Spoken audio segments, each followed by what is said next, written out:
I do record these sessions because we put them up on YouTube, and it's also for those folks that can't make it today, that we actually send them a copy of the recording afterwards. So that's what we do. Okay, so I think, yeah, we're recording now. So let's get started. Okay, guys, so I don't need to remind you all that this is really a discussion. It's a friendly discussion. I invite as much participation as possible. And I thought I've actually made a last minute decision today, and that was to really change it slightly from what you might have seen on LinkedIn. And that was about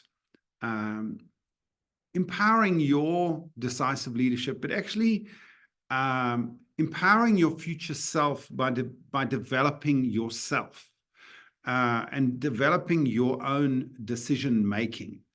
And I believe that decisions that you make in every stage of your career have a lasting impact, and sometimes we don't actually weigh up the importance of some of the decisions that we make earlier on in our career. And I'll say that again. Sometimes I think we underestimate the importance of some of the decisions that we make earlier on in our career. And I think it's really important to make sure too that you understand that the decisions you make about yourself and the investment that you make in yourself helps shape your organization and your career in a far greater way than you anticipate. Because if you're leveraging your own skills and your own capabilities and your own knowledge, if you're leveraging that and you're leveraging your organization's success, you're going to be making so much more impact. So today, what we're going to do is we're going to cover a couple of key sort of topics, and that is the power of self-commitment to leadership. Self-commitment to leadership, decision-making frameworks for your personal growth, and aligning your choices with your core values. And then there are a couple of tools that I'm going to share with you that you can easily get anywhere on the internet. They're practical tools for decision-making. And these tools you can use at any time, and you can reframe them just use these tools in your decision-making process every quarter. So I'm going to share a couple of takeaway tools for you to use at any time in your career. And then what I'd like to do is to actually encourage you to write your sort of personalized action plan for your self-improvement. And then I'm going to invite you, and I'm unashamedly going to say this, it's our final session in 12-week Leadership Launchpad series. I'm going to unashamedly ask you guys to give me a call and challenge me on some of the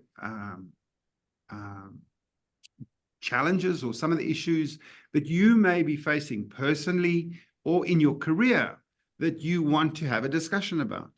And during that time, you may or may not decide to work with me. There's absolutely no obligation around that at all.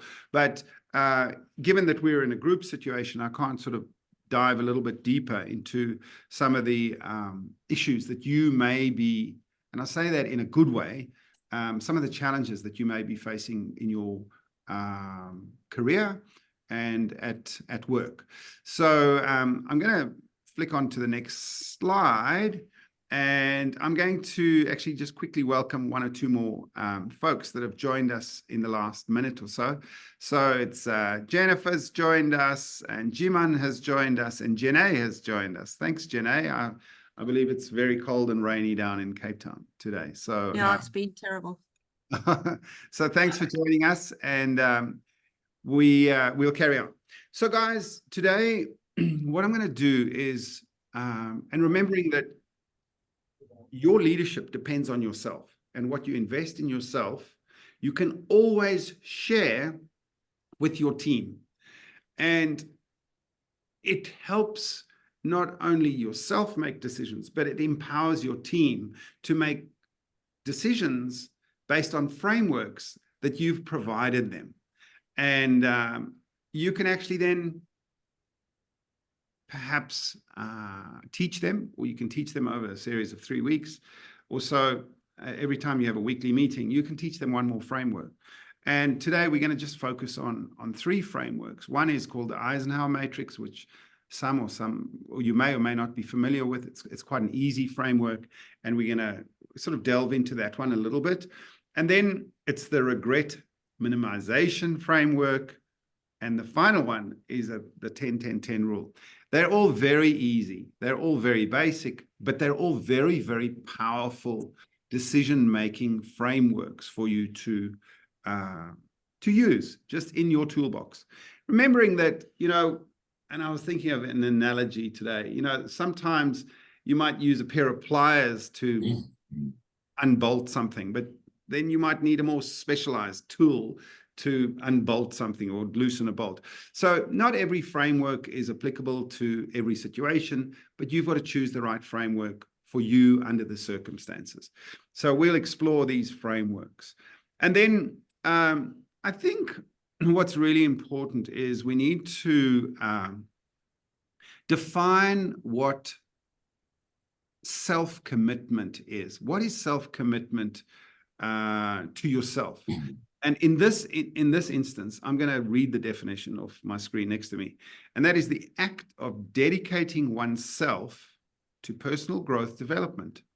And what that does for you, what that act does for you, it's showing people, or it's helping you build authenticity and credibility with your team.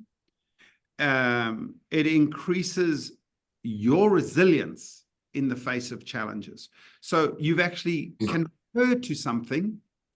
You can refer to something when you're facing a challenge. You've got your toolkit next to you to help make a decision.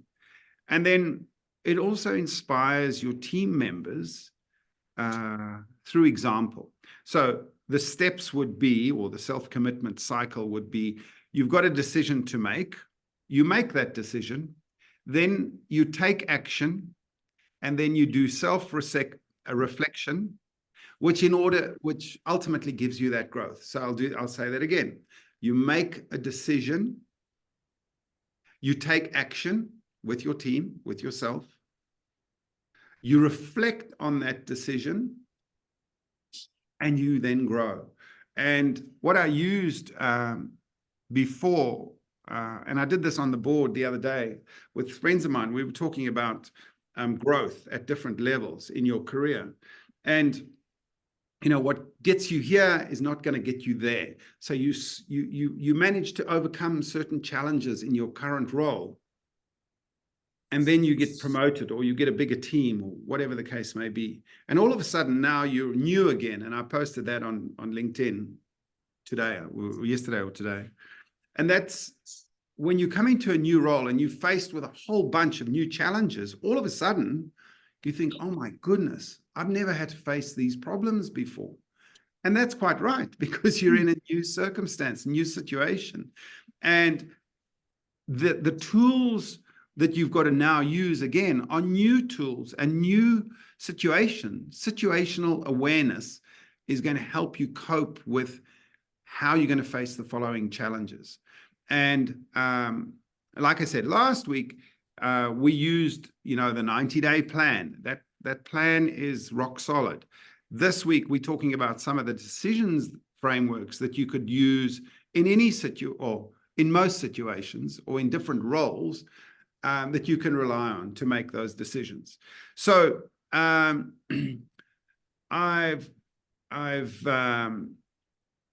also got a few ideas around using some prompts for yourself in your decision-making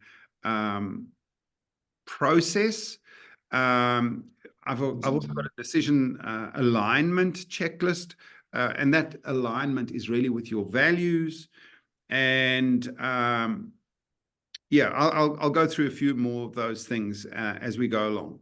But I think the key thing that I want to do or say to you today is that we've got these frameworks to use, and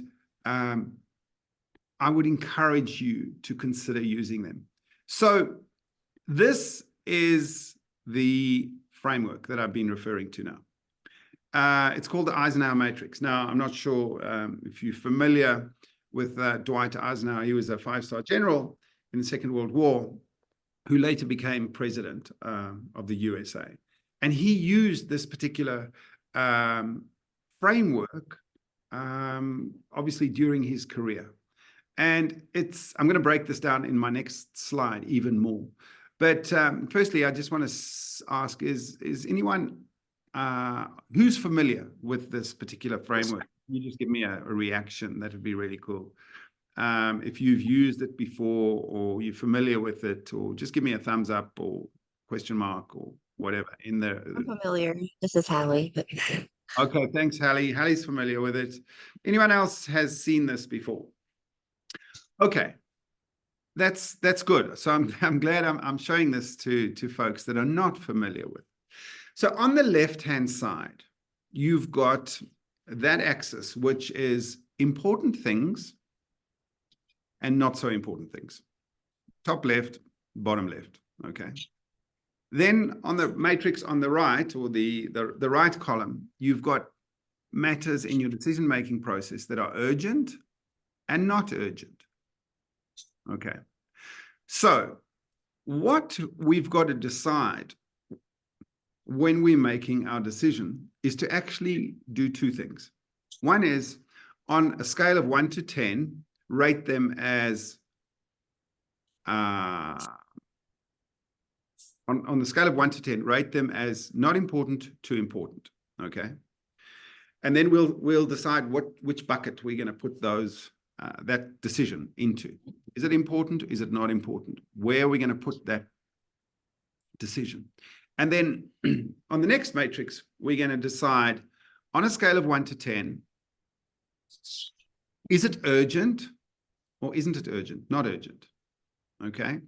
And we do that again on a scale of 1 to 10. And then what we do is we decide where we're going to put that decision into these 4 buckets or these 4 squares that we've got here. And I'll let you sort of read for yourself what the choices are in, whatever decision you've got to make. So I'm going to give you a little clue here. So firstly, if we put a number in the top left-hand box, and that is a 1, on the second, welcome Jyoti, on the second hello, on the second block on the top right, is we put a 2 there, and then on the bottom left in the yellow we put a 3 there, and the bottom right we put a 4 there. So I'm going to ask whoever comes up with the answer here, where would you like to live your everyday life? Where out of these 4 blocks is the ideal spot for you to spend most of your working day? Can I get a bit of a response there? Come on, Jennifer, I'm going to put some pressure on you. If you can talk. Yeah, I would say probably the important but not urgent. Yep, that's number 2. Yes. Okay, well done, Jennifer. Can you perhaps elaborate a little bit about that? And I am putting you. Oh, yeah. So nobody likes putting out fires, which are essentially all of the urgent stuff. Yes. And too many times when I've worked with other leaders and everything, they have a really hard time delegating, actually, especially if you're in a smaller company. Yeah. And so in addition to trying to delegate everything, if they can move to that not urgent, where they're actually able to schedule their life so they can plan it, right? It's a whole lot better to be proactive instead of reactive. Yeah. for everything. Okay, fantastic. Thanks, Jennifer. Jyoti, what would you like to say? Yeah, I mean, I've not heard the whole thing, but yes, I do know about Eisenhower matrix. Yeah. What is basically me is do first and reduce. The moment I've given a work, I like to just finish it up and, get it off my head before it stresses me out. That's right. And then delegate, yes. Okay, fantastic. Scheduling, yes, if it requires, but never delete or leave. That's not me. Right, okay. So I think it's like by the go, 1, 2, 3, 4. Okay, fantastic. That's good. Okay, now I never know what Junior is going to say, but I'm going to give him an opportunity. Thank you, Jyoti. Junior has always got an interesting view. What are your views about the Eisenhower matrix, Junior? I think it's rather more industry driven, to be quite honest. Although the leadership role is quite similar across everything. But I think the most important there is very important, not urgent. That scheduling, that is staying ahead of it. That's where planning and all those things come into place. That's right. And then in the urgent but not important, this is where you start bringing in some of your developing leaders in. It gives them into the game, but then obviously this bottom quadrant of delete, that is really when you are involved in stuff that you should not be, and that's how I'll rather look at it. Okay. Because it's not important. Okay, so those are your automated things, basically, which AI and those things are taking over at the moment. But this urgent and important, once you start living in this quadrant, you've got a bit of a problem in hands. Because if it's generated to this extent where you have to urgently take care of those things that's important, it means somebody somewhere along the line missed it, and especially you, if you're the more senior you are in your position, you are not seeing things and you're not getting that data coming up to you. Yeah. And it becomes urgent because somebody has dropped the ball somewhere, or progressively they have not passed the information. This is why things like the Sydney Yoshida, that iceberg of ignorance, is so important, where your systems then basically is invalidating, or it's not validating what data needs to come up to you. Right. So Okay. by the time that you actually discover it is that stage where you're putting out fire. So that to top right is most probably the best place to be. Bottom left is to then, like I said, to coach and to train, and then top left is where you definitely don't want to be, and bottom right is basically where the organization is going to. Although that is quite important, that bottom right, although we say leave, later, eliminate, does not, okay. But that part is, I think, the presence where we have a problem where the people don't know what is important, what's not important, because they haven't given a context within context of the actual people that you're working with. So if you get that right, that will automatically just shoot across top left. Yeah. Because especially if you haven't given it the proper people and a systemic, how can I say, alignment with the complexity. Thank you, Junior. Jenna, I'm going to call on you in a second. So I'm just giving you a pre-warning.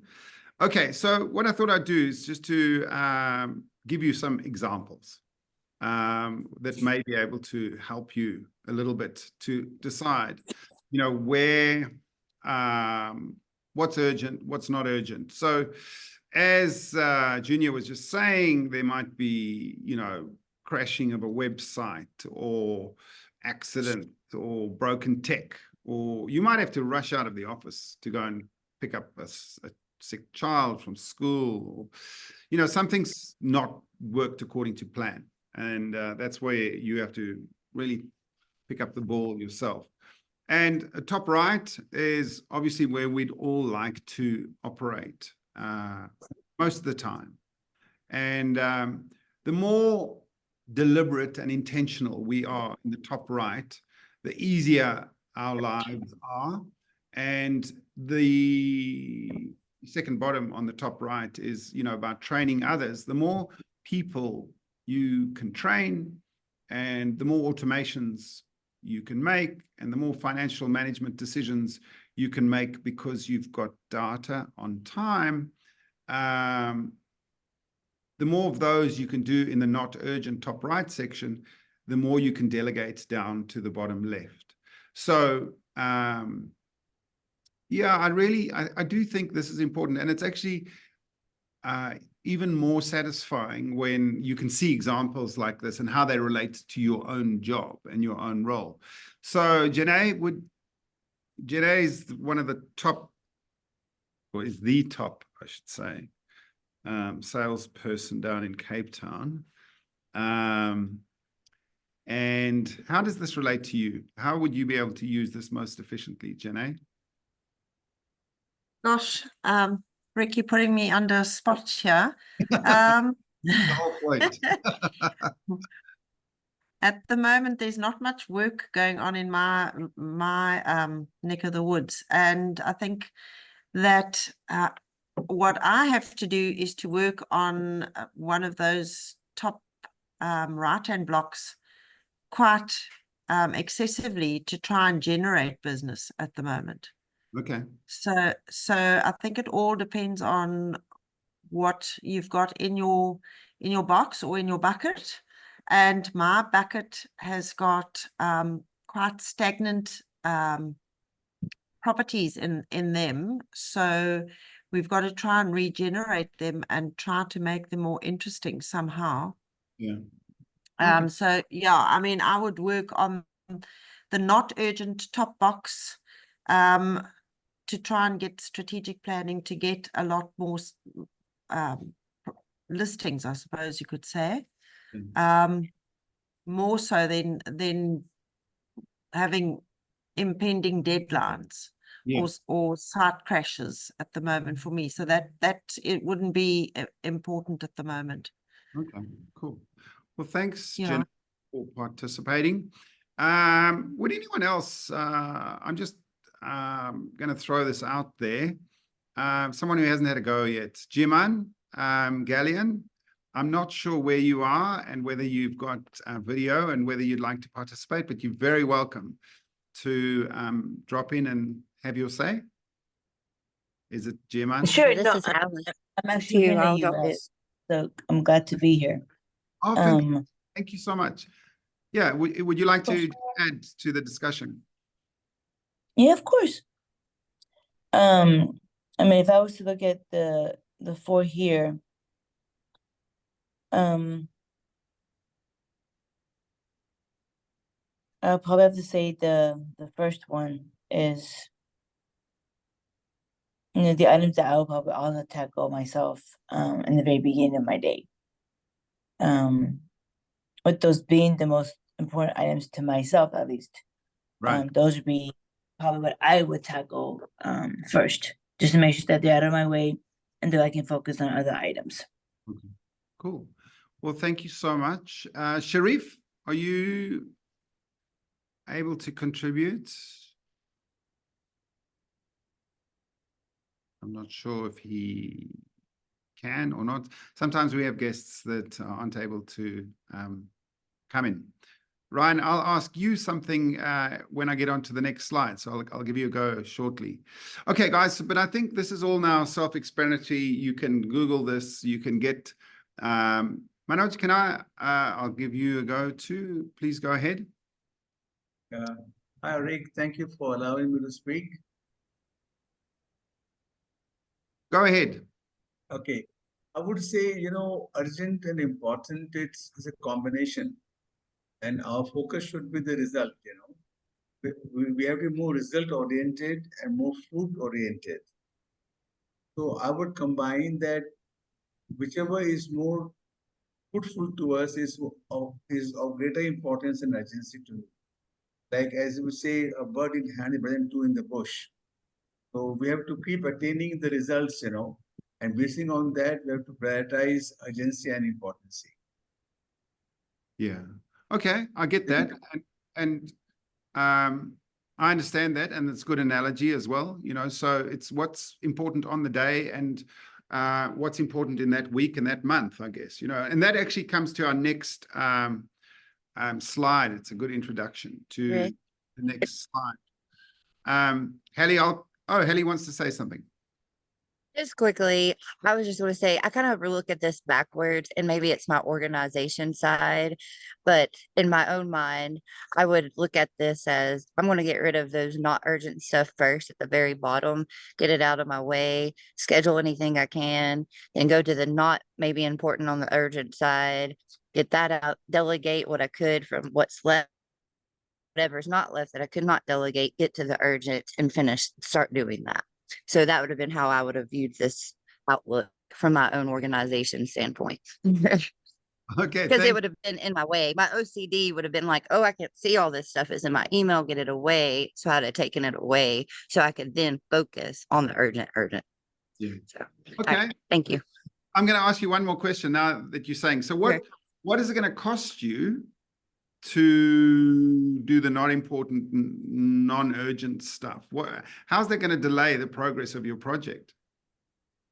Well, for me, it's getting it out of the way, so I'm not seeing it, so I'm not even focused on it, because if I see it, then it's going to aggravate me and annoy me, and so then it actually took time away from my urgency. Whereas if it's gone and I can't see it for the moment because it's not urgent, then I'm not focused on it. I'll come back to it, but I'm a note taker, always have been, so the top priorities are at the list already, but anything at the bottom, I don't want to see it. So it's kind of like hiding the note because I got to focus here. So that's my I call it the OCD mind. That's how I work. So I just can't see everything over here and delegate anything else I can't, because now I got to focus right here. So. Well, that's okay. I mean, But it probably has taken me some time, but I'm an accountant. I'm very detailed. And so again, I run my house the same way. If everything is out of place, everything has to be in a place before I can sit down and work. Because if I go in here and I say, oh, that towel is in that corner, it's going to bother me that it's like that. Sorry. Yeah. I'm a firm believer of simple philosophy, which is giving is receiving. And also, I feel that you must also have experience. किसी इंसान के साथ ना सारी जिंदगी की दोस्ती रखोगे, but उसको आप लगेगा कि आप उसको जानते नहीं, या वो वाला vibe, energy, frequency somewhere it's ऊपर नीचे. okay. But with some people, you hit it off at the first go, or whatever the second go, and it's all about vibe, energy, and frequency, right? So. I'm going I feel it's more about what looks like we've got a bit of interference here from someone. About somebody. And judgment, earlier during my early days, I used to be very judgmental about it. Gradually, गिरते पढ़ते ये सीख रहा है कि can you just check there is somebody all to of you judge, then I should judge myself first. And it's a small. There we go. Thank you. I don't know where a small life, right? It's whatever we can do for people who we resonate with, and for anybody for that matter. I think we should just go ahead and do it. And just ask Jyoti to mute. Jyoti, can you please just mute? Go ahead and do it. And I have kind of. There we go. I've just muted it myself. Okay, I beg your pardon. That was just a minor little interruption. Okay, so we've had our first framework. The next one that I want to just share with you is what's called the regret minimization framework. And this was developed by Jeff Bezos, and it's called a long-term decision-making focus. In other words, what are you going to do in the next 10, 20, 30, 40 years? And I know that I'm sort of guessing a little bit here about the average age of our room here. But I think if you cast your mind back and personally reflect on, hey, you know what? I wish I'd made some decisions differently without actually regretting it, but then using that to project where you'd like to be in the next 5 years or 10 years. And as I've said here, what the steps are is project yourself at the age of 80. I'm not sure what the average lifespan is where you live, but in South Africa and Australia and New Zealand, I think it's about 84. And you've got to give yourself an idea of, okay, how many years have I got left until before I retire, or before I want to end my working career, or before I want to actually end working in this particular role. And a personal sort of reflection about myself was, I kind of made a rule for myself that I would work in a particular role for no more than 4, definitely no more than 5 years. And just as a little bit of an idea, I mean, we started off, we had national service. I played a lot of tennis. I did farming. I suppose the one common thread was always tennis. I coached a lot of tennis throughout my career because I did that as a hobby. But if you can really engage yourself in something for 4 to 5 years in a particular project, and then kind of reinvent yourself and train yourself again before you take on the next decision and the next role and the next challenge, that is something that I really prided myself in.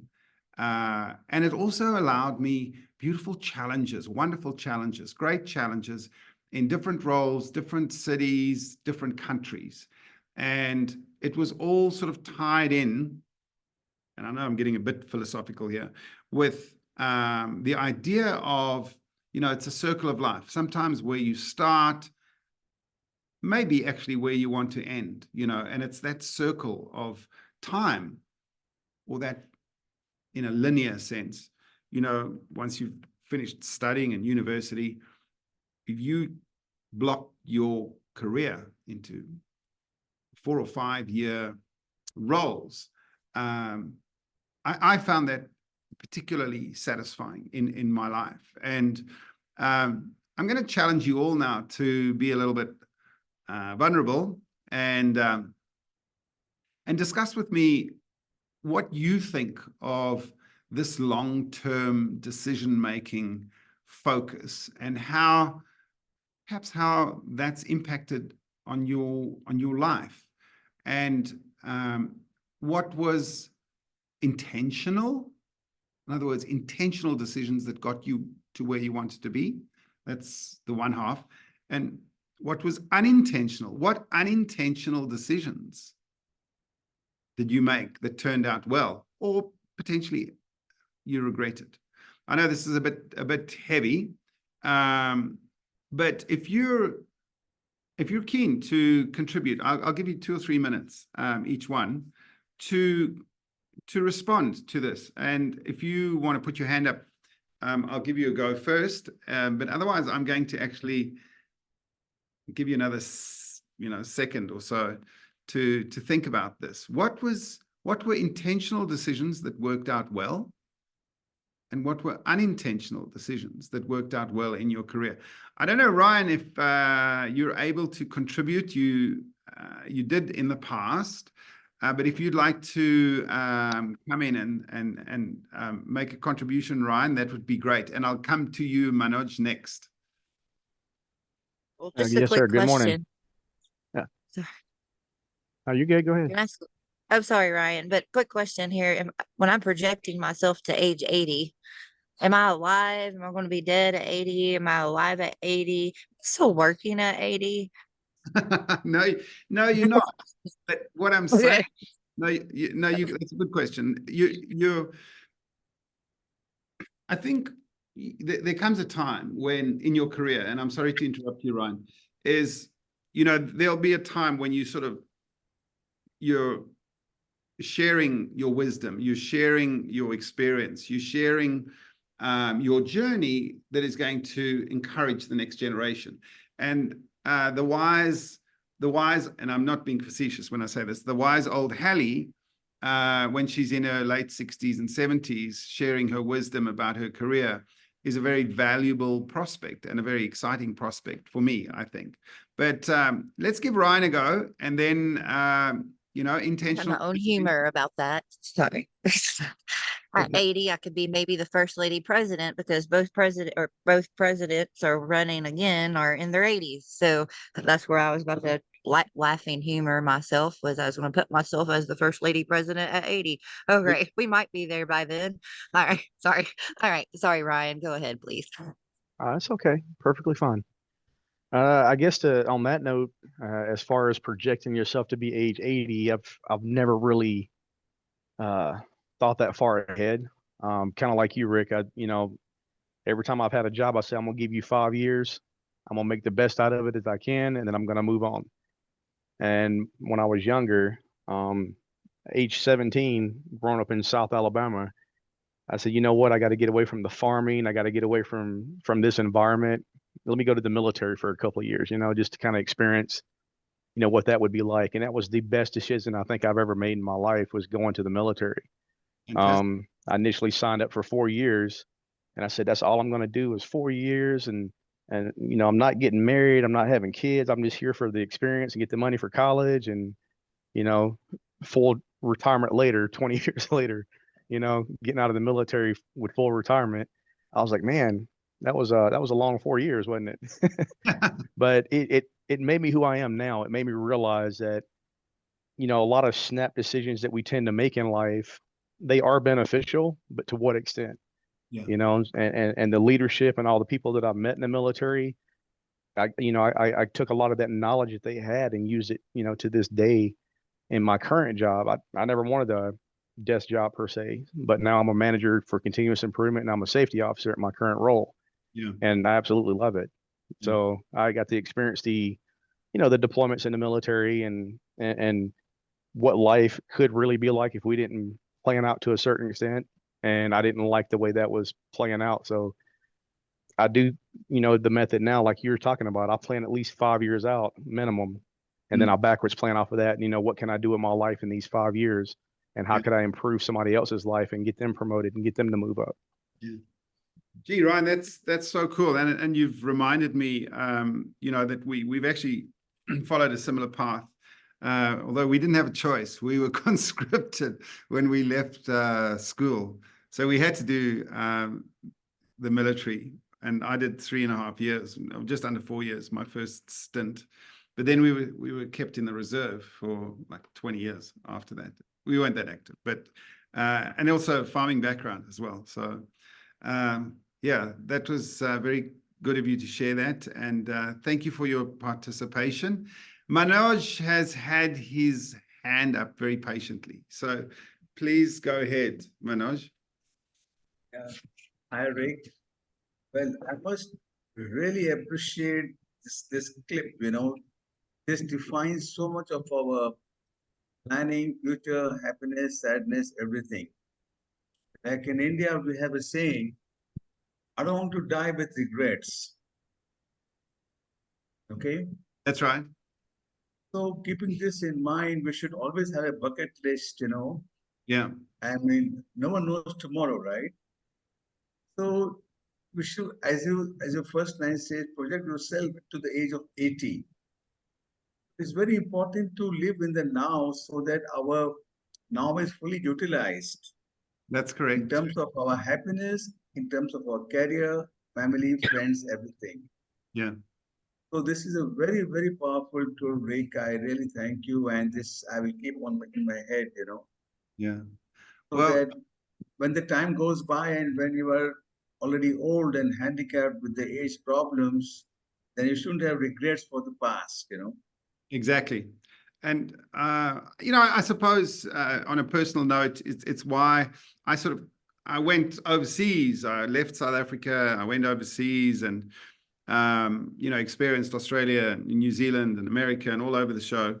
And guess where I landed back? I'm back in South Africa where it all started, So I've got to give you a go, Jyoti, because you've got your T20 victory from a coaching perspective in the background. And I'm going to give you 2 minutes because I know you won't stop talking if I give you longer than that. No, I definitely, I mean, I live in the now, Yeah. and I live in the now in such a way that I think I'm prepared for tomorrow. If there's no tomorrow, also, it doesn't bother me because I live every moment. Exactly. I think that's less than 2 minutes. Yeah, you've done very well. That's a very liberating feeling, you know, of being so present right now that your brain isn't taken up with the past. I love when you said about overthinking, you know, because I used to overthink, and I don't know when suddenly this habit of overthinking just went off. Yeah, yeah. And No, in India, of course, meditation is very popular. So when you do this, yeah. I think it just vanishes off one sudden morning. You realize you stopped overthinking at all, and that's the cause of all the problems. Exactly. And I've started to you know, on a very personal level again, to start with a bit of meditation and to actually just spend more time reflecting just by yourself. No music, no TV, go to the bottom of the garden and just be, you know, just smell the wind, feel, you know, enjoy it. I mean, it's nature. Enjoy Feel this. Fabulous. Enjoy the Yes, sense. do it. Fabulous. Enjoy the When I sense say on your face. You know, feel the heat of the sun on your face. I know it sounds a little bit. Cheers, Junior. Thanks for joining us. I really appreciate your presence. Yeah, just enjoy all those things. You know, I think one of the things that struck me when I traveled in Asia in particular, and I haven't been to India yet, but I will go, was in Vietnam, was the simplicity of life and the enjoyment of life that everyone had. You know, everyone had their meals together, and you know, morning, lunch, and dinner. They all sat together. It was so nice and so cool. Kids were running around, and family and friends and cousins, and everyone was there. It was really powerful. It struck me how busy we are so much in the West, whereas and yes, of course people do get together and so on, but not as frequently as they did to me in Vietnam, which I found particularly satisfying. I'm going to give Sharif another go if you're around. I'm not sure if you can hear me, Sharif, but you're very welcome to contribute if you're able to. Okay. Doesn't sound like Sharif's able to. Jennifer, would you like to something? Sorry. Yeah. And I apologize. I'm out in public. What would you like me to talk about? I'm so sorry. No. I guess the question was about intentional and unintentional decisions that have put you in a position where you've either had regrets or not, you know, and yeah. one way or the other, you know, were there any good outcomes from unintentional decisions as opposed to intentional ones? Got it. Yeah, so I have made a lot of I don't know whether to call them intentional or unintentional, but I don't know if this is going to be a good response, but I guess my feeling on intentional decisions is when you make intentional decisions, even if it ends up being the wrong decision per se, like it didn't turn out how you intended it. I think there's that quote, and maybe you said it last week or something, but it's where you look at your past decisions knowing that you made that decision with the information you had at hand had at the time, and then and so you can't regret that. So I don't live with a lot of regrets in that sense, because I recognize that I made the best decision I could at the time.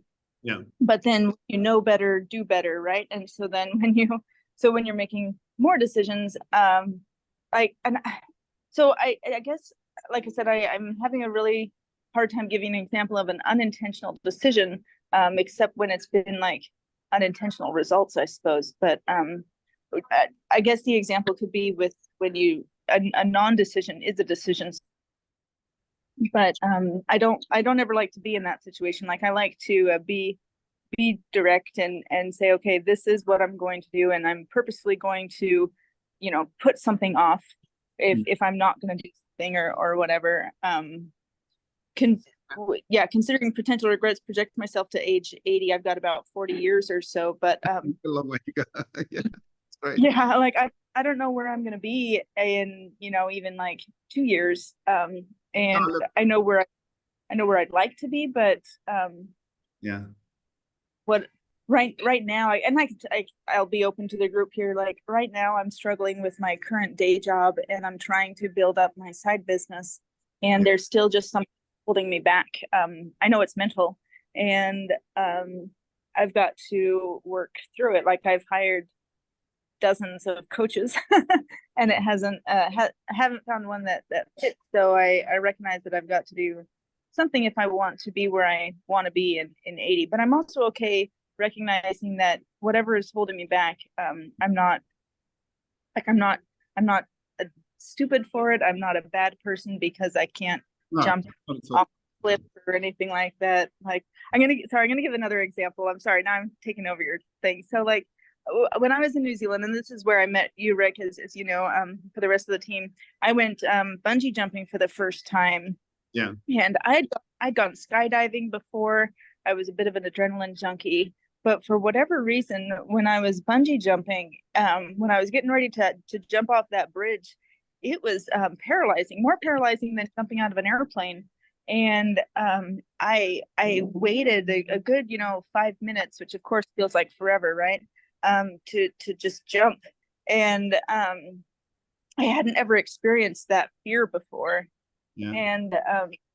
And I feel like it's a similar thing now where I'm waiting to jump off that bridge, and I know I just have to do it. But anyway, it's it's weird. But anyway, that's as far as getting myself to where I need to go. So sorry. No, not at all. Don't Rick, apologize. Thanks for Rick, your. can I jump in after behind Jennifer to help or follow up with Jennifer right here? Okay.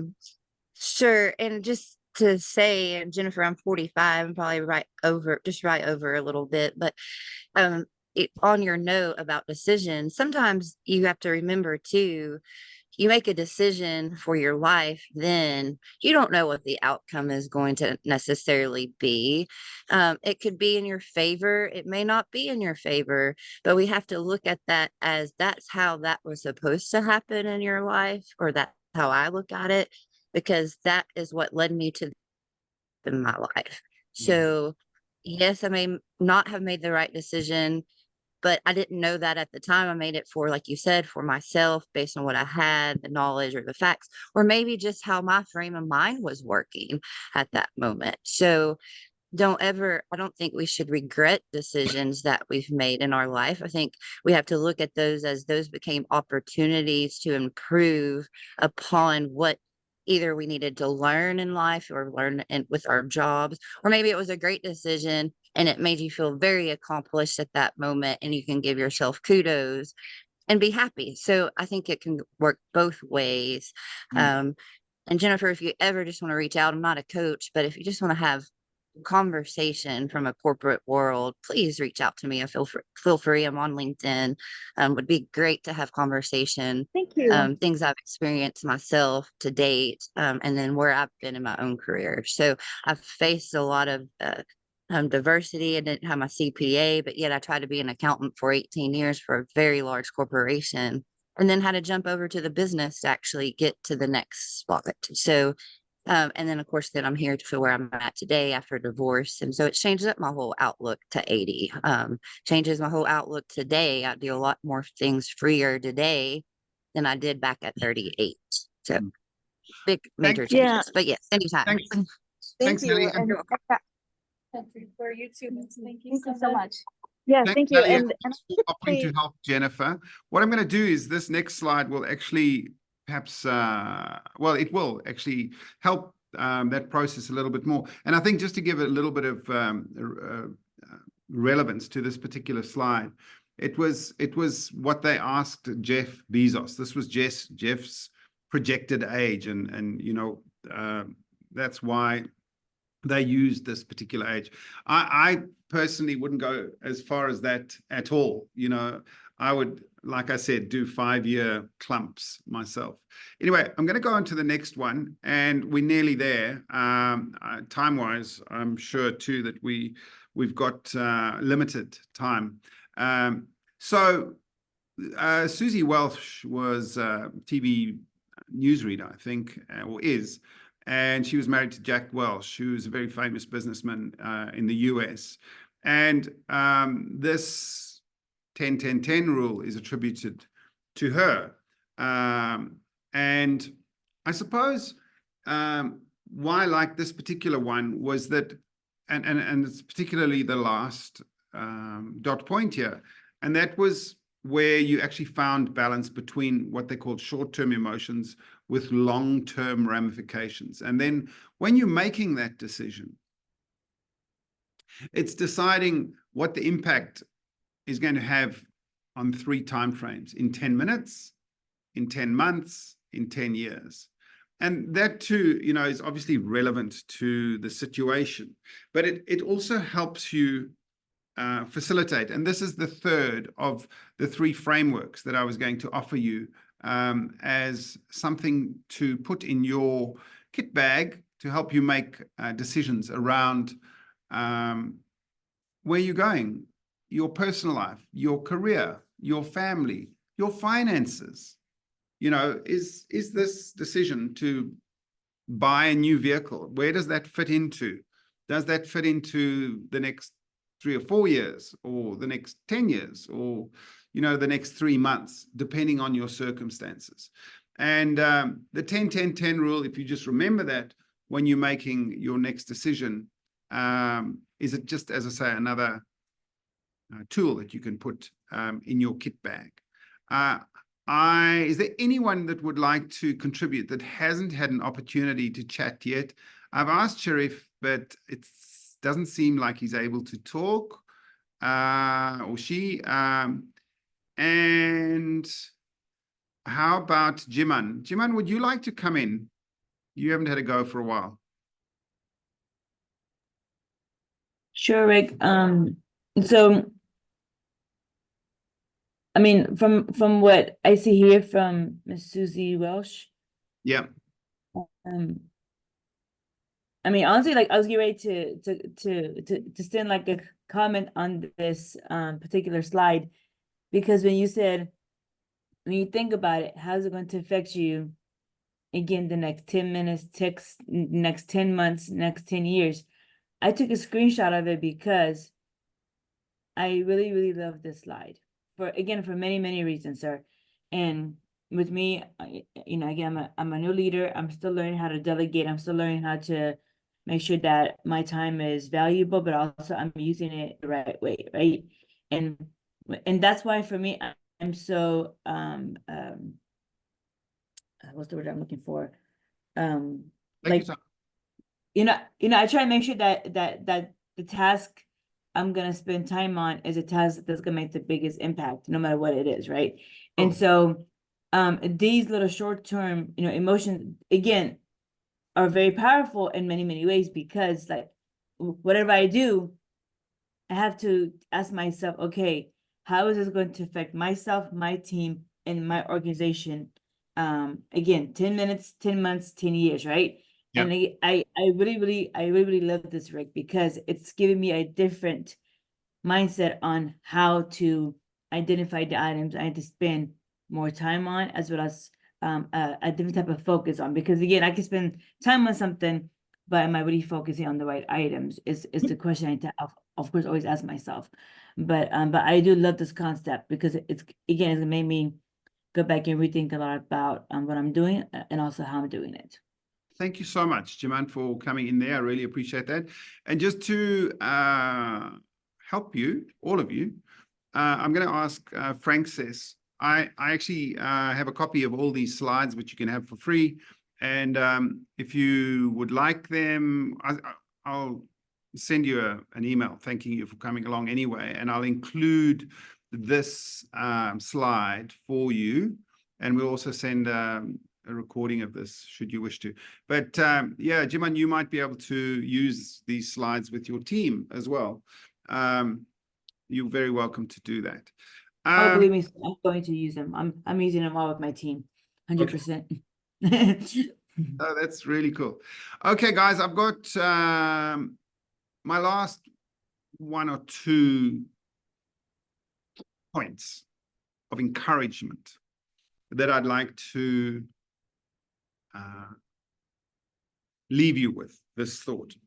And last week, for those of you who weren't here, Jim, and what I actually asked was, I asked last week if you would write an email or note or text message to someone that had made an impact on your leadership journey or your life, and thank them for the impact that they'd made in your career, or yeah.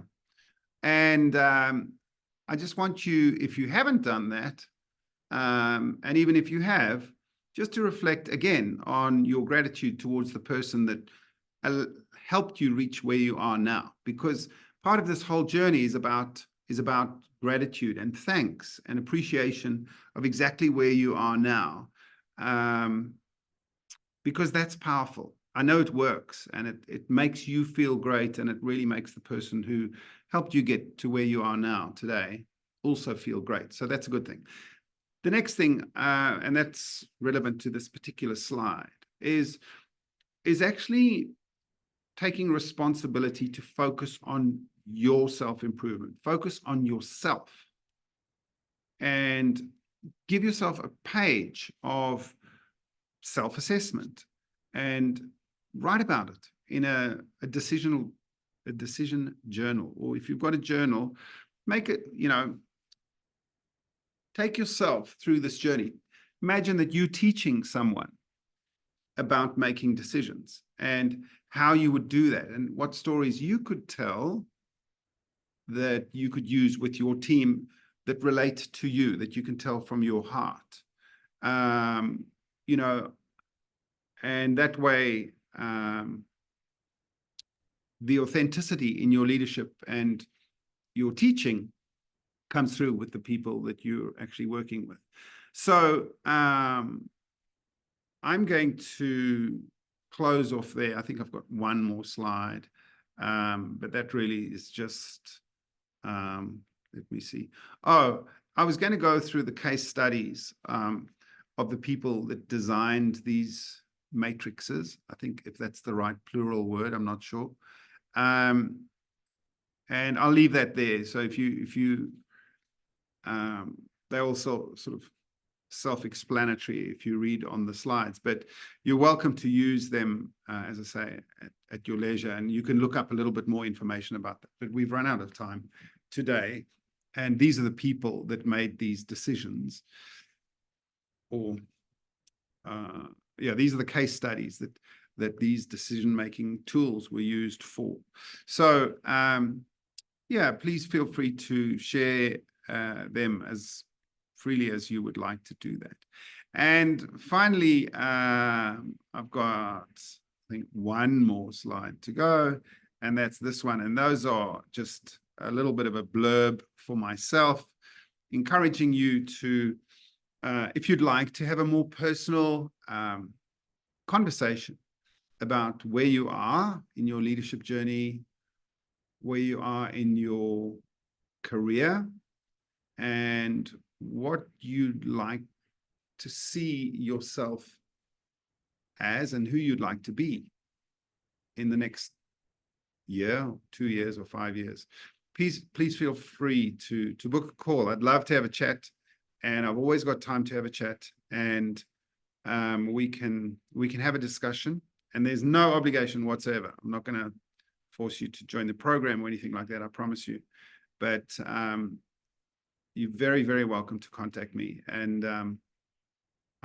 once again, I just want to honestly say thank you so much. You guys have been really lovely to participate. Ryan and Manoj and Jyoti. Jiman, thank you for your encouraging words right at the end. And Jennifer, Hallie, and Frank Sess, who's my wonderful supporter and helper. I don't know, I haven't seen a picture of her on my screen today, but I know she's there. And I want to thank you guys amazingly for being here and for supporting me. And please spread the word and encourage people to come along next time. I really am very, very grateful. Thanks, guys, and have a great week. Quick comment to Yoda, is it? I'm not going to pronounce your names correct, but the family here, this couple, but you guys have, there is a marketing team called Creative Fuel in India. I'm not sure where they're located, but they impressed me the other day. Y'all may check them out. It's called Creative Fuel. It's a marketing team, but they had this little dance on the marketing. So if y'all need some marketing or anything, but I don't know, there was it looked like a young, but a mixed team, diverse team there in India, but they had some great conversation. And then later on, I joined a live conversation of theirs. And then later on, they had a video of their team that they put together. It impressed me. So just to let y'all know, Creative Fuel. Can you share Thanks, it? Hallie. Thanks, Hallie. Ali, You're I've just sent welcome. you a friend's request on LinkedIn. Okay. If you Yes, would accept ma'am. that and then send me all the details there, maybe we could connect there. I sure will. All That'd be right. wonderful. Cool. All right, will do. Yes. But like I said, they impressed me the other day just with their live conversation first. And then I saw that video later on and I was like, oh, y'all just got me all together. Y'all may be in India. They were like, yes, if you ever need anything, you just come on over. I was like, okay. So, Wonderful. all right, everybody have a great week. Thank you. Thank you, Rick, as always. Thank you, Rick. We appreciate it. And Thank you so Francis. much. Good afternoon, guys. So much. Have a good one. Bye-bye then. Thank you. Wonderful. Thank you so Bye. Bye. much. Bye-bye.